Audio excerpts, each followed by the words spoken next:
amin ya rabbal alamin. Ikhwan akhwat rahimakumullah, kita bersyukur di subuh yang berbahagia ini masih dibisakan dimampukan untuk ikut dalam acara yang sangat mulia, acara yang sangat suci, acara yang sangat sakral, acara yang sangat dicintai oleh Allah, dicintai oleh para kekasih Allah, dicintai oleh Guru Agung Pangarsa Abah. Ibu bapak yang dirahmati Allah, pada subuh kali ini saya berada di Cirebon, di kota Cirebon yang mana kami mengikuti perjalanan safari manakib serta ziarah kepada para kekasih Allah yang insya Allah dibisahkan dengan karomah Abah. Kita memulai minggu lalu tepatnya pada malam Sabtu kita berjalan, atau Sabtu dini hari, kurang lebih sudah 1 minggu kita berjalan dari Jakarta dan Pulau Jawa serta Bali dan Lombok, dan ini sudah sampai lagi di Pulau Jawa di Cirebon, Jawa Barat. Ibu bapak yang dirahmati Allah, keberkahan yang kami rasakan khususnya saya dalam perjalanan ini dalam tuntunan karomah barokah Abah, ada beberapa hikmah yang insya Allah dapat kami petik. Di antaranya pentingnya kita mempunyai tour guide. Nah, tour guide, apa itu tour guide? Pemandu. Pemandu di sini sangatlah penting bagi kehidupan kita. Jangankan kehidupan akhirat, di dunia saja kalau seseorang tidak punya tour guide, pemandu dalam hidupnya, maka dia tidak akan tahu arah dan tidak tahu mau kemana, dan tidak akan tahu perjalanan untuk menempuh perjalanan yang terbaik, yang tercepat menuju Allah Subhanahu wa Ta'ala. Di beberapa tempat destinasi wisata religi yang kami kunjungi, itu kita memerlukan dan didampingi yang namanya tour guide. Sebagaimana kemarin kita di mana di Lombok, di Bali, itu kita ada tour guide di situ. Yang intinya tour guide ini di antara fungsinya adalah memandu kita, memberikan informasi yang valid terhadap kita, lebih detail kepada kita tentang sesuatu atau tujuan kita untuk berziarah di tempat itu kemana saja. Nah, jalannya yang tercepat kemana, jalannya yang terbaik lewat mana, dan harus pakai ditempuh dengan cara apa. Begitupun ketika kita hidup di dunia, tujuan kita kepada Allah adalah kita agar bisa beribadah kepada Allah dengan sebaik-baiknya. Dan kita beribadah hanya kepada Allah saja. Bukan untuk Allah, tapi diajarkan olehnya. Kalau olehnya berarti segala aktivitas hidup kita, apalagi ibadah kita, kita harus sadar semua itu bukan karena kita, tapi diizinkan olehnya. Begitupun ketika kita berziarah kemarin, kami rombongan 3 bis didampingi, setidaknya dibimbing oleh tour guide tersebut, diantaranya untuk menjamin dan bertanggung jawab atas keselamatan kita. Nah, begitupun di dalam kehidupan kita di dunia ini. Ketika kita tidak mempunyai tour guide, maka tadi tidak akan bisa kita yang namanya memiliki ketenangan di dalam hidup. Tidak akan bisa yang namanya kita menciptakan rasa kebahagiaan dan membahagiakan orang lain. Dan tidak akan bisa kita yang namanya hidup bisa tenang, selamat, dunia, apalagi sampai akhirat. Sebagaimana kalau di dalam salah satu kitab Tuan Syekh Abdul Qadir Jilani, beliau itu membagi alam ada 4. Di antaranya yang kita ketahui ada alam mulki, malakut, jabarut, dan alam lahut. Kalau alam mulki, ibu bapak yang dirahmati Allah, simpelnya orientasi orang tersebut adalah masih dilihat dari ukuran orang, baik dari harta atau fasilitas dunia yang ia punyai, dan itu adalah alam dunia. Dan di alam dunia atau alam mulki tersebut, jika seseorang orientasinya hanya selalu bertujuan harta, harta, harta, jabatan, dan sebagainya di dunia, maka selamanya orang itu tidak akan bisa sampai kepada Allah. Kalau dalam hadis qudsi yang Allah tulis, yang Abah tulis dalam Allah berfirman, yang Abah Anam tulis dalam kitab Miftahus Sudur, di situ jelas sekali bahwasanya Nabi SAW bersabda, kun ma'allah fa illam takun ma'allah fa kun ma'a man kana ma'allah fa innahu yusiluka ilallah. Bahwasanya Nabi SAW bersabda, bersamalah, bersamakanlah kita, diri kalian bersama Allah, hidup bersama Allah. Akan tetapi kalau kita belum bisa hidup bersama dengan Allah, maka bersamakanlah dengan seseorang yang sudah dan telah bersama Allah. Maka mereka orang tersebut, yakni guru mursyid, akan membersamakan kita juga kepada Allah Subhanahu wa taala. Sebagaimana di awal tadi, tour guide ini berfungsi untuk memandu para wisatawan atau orang-orang yang berkunjung ke tempat tersebut agar tujuannya bisa sampai kepada tujuan dengan jalan yang terbaik, jalan yang tepat, dan penuh dengan keamanan. Begitupun kehidupan di dunia ini. Baru di alam dunia, di alam mulki, ketika seseorang tidak memiliki mursyid atau seorang guru pemandu, seorang wali yang mursyid, seorang guru mursyid yang memberikan irsyad jalan bimbingan kepada murid, maka selamanya hidupnya hanya bertujuan untuk dunia saja. Orientasinya dipenuhi dengan dunia, dunia, dunia, jabatan, harta. Udah segitu saja, tidak akan meningkat. Sedangkan alam yang kita lalui, menurut Syekh Abdul Qadir, itu ada empat. Maka ketika bertemu Syekh Mursyid akan memberikan, menaikkan derajat kita di sisi Allah, menaikkan tujuan kehidupan kita akan sampai ke derajat yang kedua, yaitu alam malakut. Alam malakut atau alam malaikat. Di antaranya ketika orang sudah sampai di alam tersebut, maka di antara cirinya yang paling mudah orang itu senang berzikir kepada Allah. Namun jangan lupa di situ juga ada hijab. Apa lihat hijabnya?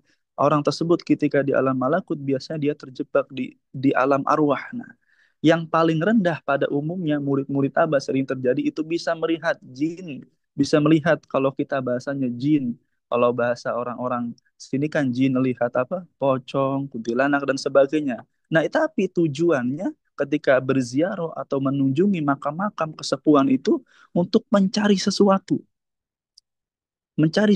tujuannya untuk misalkan dapat pusaka dan sebagainya itu ternyata terjebak di alam malakut. Nah, ketika berguru dengan Syekh Mursyid dibimbing seorang murid tidak boleh terjebak di alam itu saja. Nah, maka dinaikkan lagi seorang murid ketika dibimbing oleh Syekh Mursyid ikut kepada gurunya naik di alam Jabarut. Nah, kalau di alam Jabarut menurut ulama tasawuf jangankan orang, jangankan jin, malaikat pun tidak akan bisa ke sana. Kalau malaikat memaksakan, maka ia bisa terbakar. Mengapa? Karena di alam Jabarut ini yang ada hanya para nabi, para wali kekasih Allah yang punya akhlak seperti baginda Nabi Muhammad SAW. Mereka di alam Jabarut adalah orang-orang yang sering berinteraksi di alam arwahul muqaddasah. Di antaranya bertemu dengan para ahli silsilah. Namun sekali lagi alam ini juga bisa menjebak kalau orang senang di alam itu, maka dia akan apa namanya sering menceritakan pertemuannya di alam tersebut dengan Syekh Abdul Qadir atau dengan orang-orang ahli silsilah, namun dia bangga dengan itu semua. Nah, bertemu dengan Syekh Mursyid tidak boleh terjebak di alam itu, diangkat lagi oleh Syekh Mursyid sampai ke alam lahud. Siapa di alam lahud? Yakni tidak ada siapa-siapa, hanya ada Allah saja. Namun disitulah makomnya Syekh Mursyid fi hada zaman, waliya mursyida, mursyid kamil mukamil. Di antara empat alam ini, Ibu Bapak dirahmati Allah, ketika seseorang hamba hidupnya tidak memiliki surget tadi, pembimbing atau seorang mursyid, maka selamanya sekali lagi mohon maaf, orang tersebut siapapun yang belum menerima talqin dzikir dan belum menerima bimbingan dari wali mursyid, maka selamanya hidupnya hanya berorientasi terhadap dunia saja. Dia lupa ada tujuan yang paling puncak, yakni beribadah dan tujuan bersama Allah Subhanahu wa taala, beribadah hanya untuk Allah saja. Kalau dalam ayat Quran yang sering kita dengar, Allah taala memberikan atau bertujuan menciptakan jin dan manusia untuk ibadah. Wa ma khalaqtul jinna wal insa illa liya'budun. Nah, abudun, liya'budun, beribadah kepada Allah. Beribadah kepada Allah ini bukan hanya sholat saja, bukan hanya di atas sajadah saja, tapi lebih luas lagi beribadah yang dimaksud adalah menjadi hamba Allah dalam setiap keadaan. Nah, ini yang sulit Ibu berahmati Allah. Artinya setiap langkah hidup dia, bagaimana dia bisa sadar dia adalah hamba Allah. tugasnya untuk beribadah kepada Allah, tugasnya dirinya untuk memberikan kesenangan, ketenangan, kebahagiaan di dalam hidupnya.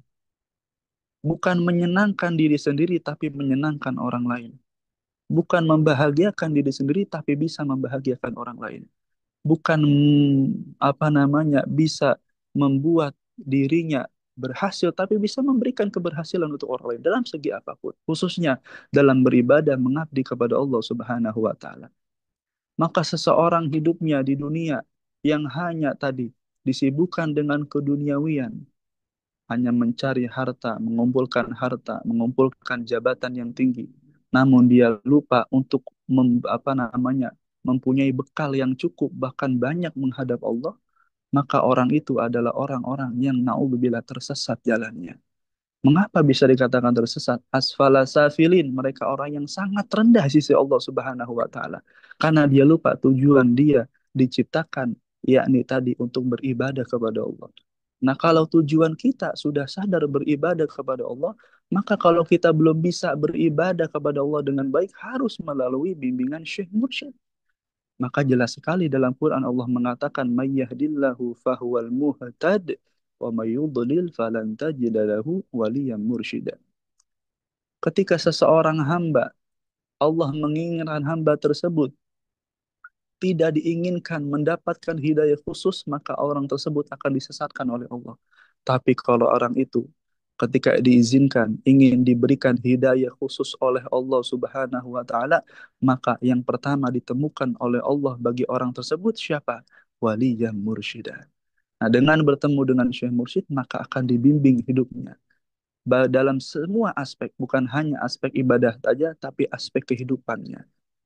Maka ibu bapak yang dirahmati Allah, kita beruntung kepada Allah sudah punya target di dalam hidup. Setidaknya di dalam kita hidup ini kita dibimbing oleh seorang mursyid mana hal-hal yang dapat membuka pintu kebahagiaan dan mana hal-hal yang dapat menutup pintu kebahagiaan.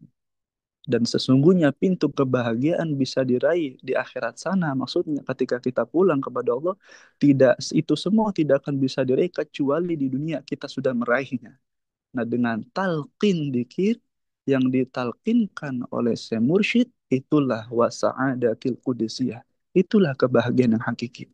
Karena Abah pernah mengatakan, kebahagiaan itu hanya dengan dikir saja. Namun kalau kita tidak dibimbing oleh Syekh Mursyid, bagaimana kita bisa bahagia dengan dikir? Karena dikir ini harus ditalkinkan dulu.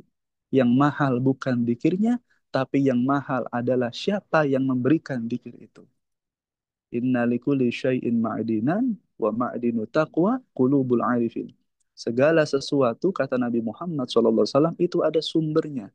Dan sumber ketakwaan adalah di hatinya orang yang arif, yaitu orang para guru mursyid.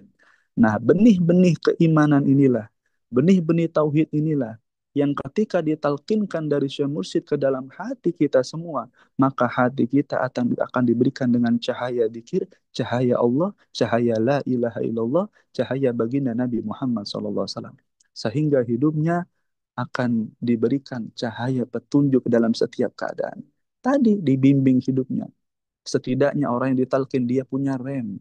Ketika melakukan sesuatu salah atau dia khilaf, dan itu pasti dilakukan oleh manusia, namun dia cepat kembali kepada Allah.